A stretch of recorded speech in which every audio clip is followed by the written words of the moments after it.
Hello, and welcome to Let's Play Dwarf Fortress. After playing Towns, I had just this intense urge to play something that was better than Towns, and thus I will be playing Dwarf Fortress. Let's start playing here. We'll be playing Dwarf Fortress. Now, if you've never played Dwarf Fortress before, and I'm going to go on the assumption that you have little to no knowledge of Dwarf Fortress, it's pretty much the same thing as Towns. You go and you try and make a thriving community, and build a fortress in order to survive and not die. However, I believe the Dwarf Fortress is a lot better. The reason being is that it just offers so much more in terms of gameplay. Obviously, the graphics aren't as good. Right now, you probably don't even know what you're looking at. But this is the world right here. I'll use my mouse. This is the world of... I have no idea what the name of this world is. The Land of Vision. Is it? Yeah, I think it's the Land of Vision. Every time you create, or every time you play Dwarf Fortress, or the first time you play Dwarf Fortress, you have to create a new world. This is the world that I created. It's a small world with lots and lots of stuff. And I can embark, meaning I can pick my starting spot from any of these places. Some are better than others. Let's go over here. Over here you see the type of place it is. Like, this is a mountain. You can't embark in a mountain because it's dangerous and there's no anything anywhere nearby. You have the temperature. How the temperature works is it affects whether water is easily available or not. Trees, how many trees there are. Other vegetation, how many like plants there are and stuff. Surroundings, how dangerous the world is around there. Wilderness is not very dangerous at all. Here you see that there's a stream here that we can go to. And finally, some information about where you're settling. On this thing, it shows you, if you push tab, where's tab? I don't know. It says tab somewhere. Change mode. It shows you who your neighbors are, so we have access to dwarves, elves, humans, and goblins. Goblins we're at war with, apparently. You can change which civilization you're starting from. We're going to be starting with whatever it gives us. This shows us the elevation areas of where we're starting. This is another elevation thing. It shows where cliffs are and stuff. Like, for instance, this goes from 8 to 0, so this is a cliff right here. And then we're back to the starting place. So I'm going to find a good starting place, and then I will be back. Alrighty. So this is where we're going to be starting. Right here, where this little yellow X is. The reason why I'm starting here is because it's got good trees, good vegetation. It's a little bit dangerous, which adds for funness. There's some soil, which makes it a little bit easy in the beginning to get stockpiles good. And then deep metals, which will allow us to find some metals. So let's go ahead and embark there. We will never click play now. That's, well, I mean, you could if you're looking for a super challenge, but I recommend not doing that. I'd always say prepare for the journey carefully. I have a generic setup which I'll be using. All that we need to do is add some food. So let's go ahead and add some prepared. No, that's expensive. We'll add some prepared vulture brains. That sounds good. We'll have, I don't know, 15 of those. And also, I would like some, I don't know, eagle meat sounds cool. Get some 15 of those.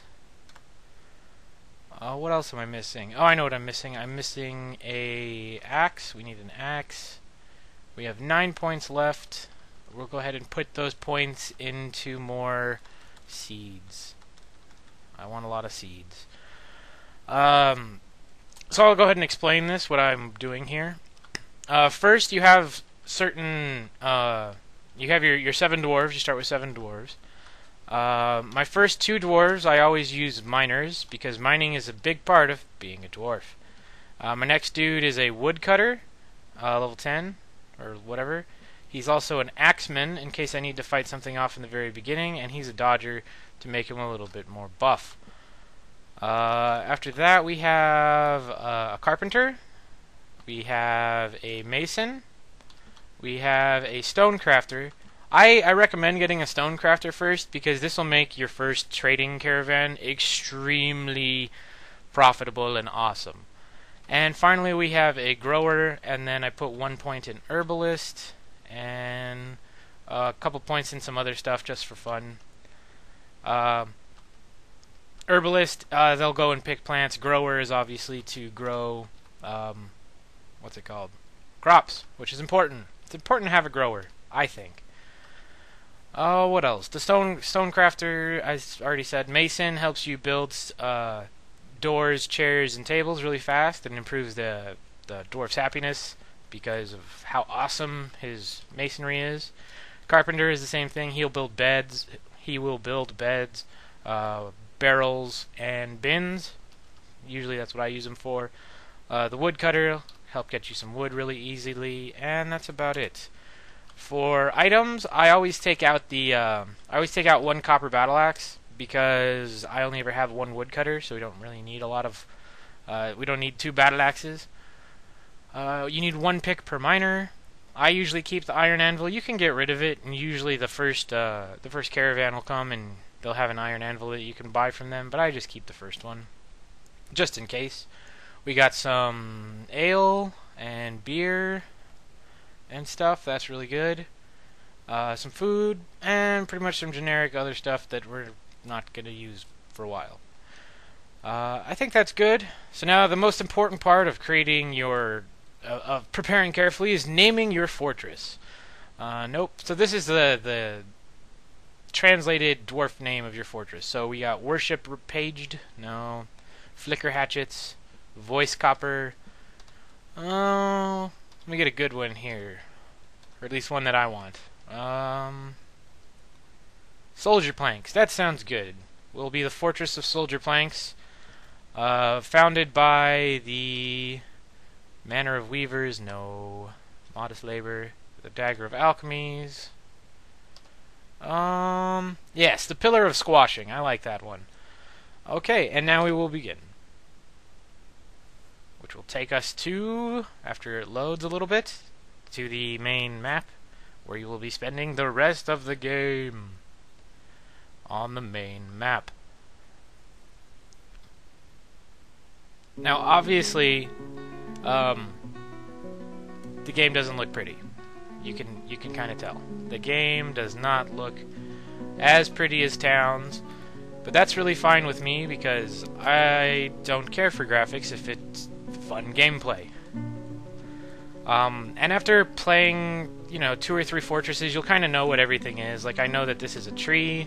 You can see it there, alder, that's a type of tree. I know that this is some sort of plant. It's a shrub. I can pick it and get food from it.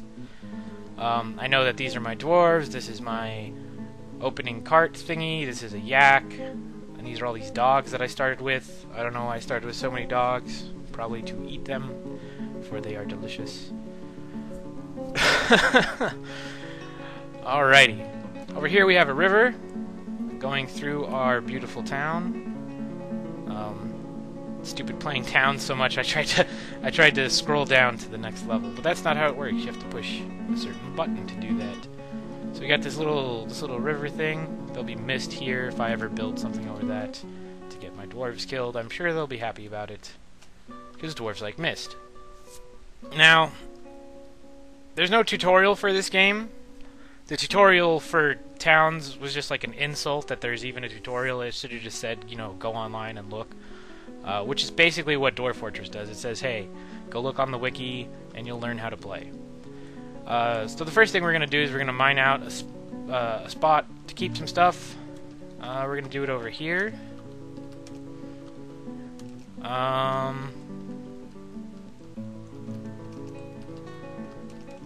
Okay, let's go ahead and then we will dig down here. And we'll dig down a little bit more.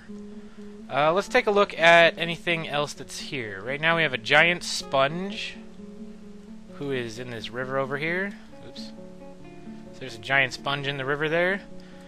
We also have a giant alligator, or an alligator snapping turtle. Where's that at? Also in the river. Which is nothing to worry about right now. So we'll go ahead and tell them to go ahead and go. After I remember to tell them to chop down some trees and gather some plants. Okay, and now our dwarves are doing what I told them to do, which is one of the major benefits of Dwarf Fortress over, let's say, towns, is that dwarves will only do what they have available to them. What I mean by that is, let me look at their labors. My miner here has mining enabled. He also has hauling, some basic healthcare stuff, feed patients and prisoners and recovering people's wounds. He'll do that, and he'll clean.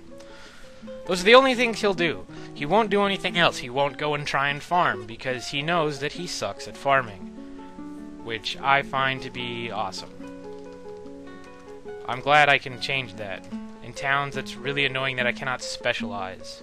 All my townies are just all my townies. But here, dwarves are very specialized. Right now we have 3 idlers, because they don't have a job right now, which is fine. So we dug down. There's really nothing down there of interest. So we'll let them dig out these stockpiles that I'm going to put right here. This is going to be a stockpile for wood. This is going to be a stockpile for food. Just in the beginning, I like to get it inside before anything bad happens. And it's really nice that the caravan stopped right here, which is like right next to this place. I like it. It's cool. Let me move my mouse out of the way. My cursor. Did he already chop down all those trees? He's almost done chopping down all those trees. Chop down some more trees, sir. There we go. And gather these plants that are at the beginning, otherwise they'll get squashed.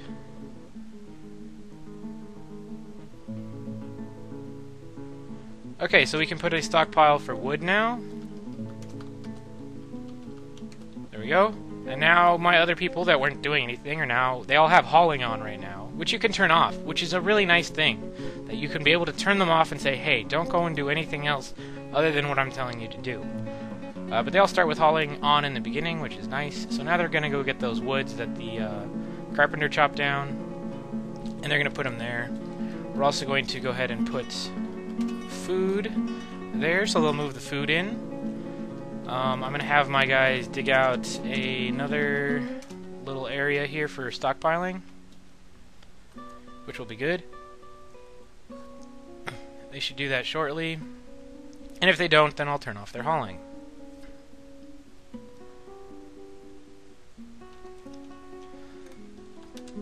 There we go. Hauling off for him. Hauling off for him. So now, as you see, he immediately went, okay, I guess I'm not supposed to do that, and now I'm going to go and do this, and, you know, carve out this little place over here, so I can put a bunch of different stockpiles there. To get everything off the wagon, because I don't want anything on the wagon. And the wagon, you can deconstruct the wagon and get 3 wood from it. So that's nice. So what do we want? We want leather. I don't know if we have any leather, but we'll make a little 5 stockpile leather there. What else do we want? Finished goods. Put that there. We'll make a weapons stockpile, an armor stockpile, a cloth stockpile, a furniture stockpile. I don't know if I already made one of those. I think we made a finished goods stockpile. They're different. And that's it. That's all I really needed. And now we're going to tell our miners to go and mine, because what we're going to be doing now is making proper workshops and stockpiles. Where's the river? Ooh, the river's far away. We'll probably just empty one of these pools for farming. Farming is something that you want to get done quite early, and at the same time, it's kind of difficult to do. Unlike in towns, where farming is just, oh, all I gotta do is, you know, till the grass and then plant the stuff and it'll grow. Farming in Dwarf Fortress is a little bit more difficult, which I like about it. It's a little bit more realistic, I guess. And also leads to a lot of fun when you're first starting out and you don't know how to farm and you're like, oh god, how do I do this? I, however, have a way that I like to farm. It's not the most, you know, elegant way to